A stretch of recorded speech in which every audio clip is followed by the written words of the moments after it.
Punctuation mark त्यालाच मराठीमध्ये विराम चिन्ह म्हणतो. विराम म्हणजे काय होतं रे? काय होतं विराम म्हणजे? विराम घेणे म्हणजे थांबणे. काय होतं?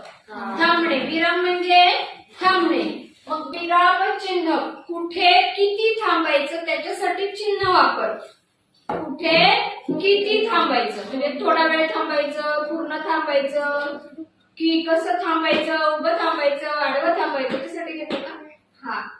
तर याला विराम चिन्ह म्हणजे पूर्ण म्हणजे फुल आणि विराम म्हणजे स्टॉप. मग पूर्ण विराम म्हणजे फुल स्टॉप. पूर्ण विराम कधी देतो? ज्या वेळेस आपण एखाद्या वाक्यामध्ये थांबतो, पूर्ण वेळ थांबतो, म्हणून त्याला म्हणतात पूर्ण विराम म्हणजे फुल स्टॉप. उदाहरणार्थ स्वरा शांत बस.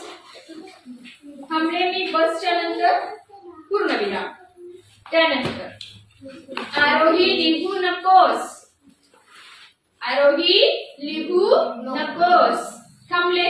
लिहू नकोस. नकोस या शब्दानंतर थांबले की मध्येच थांबले.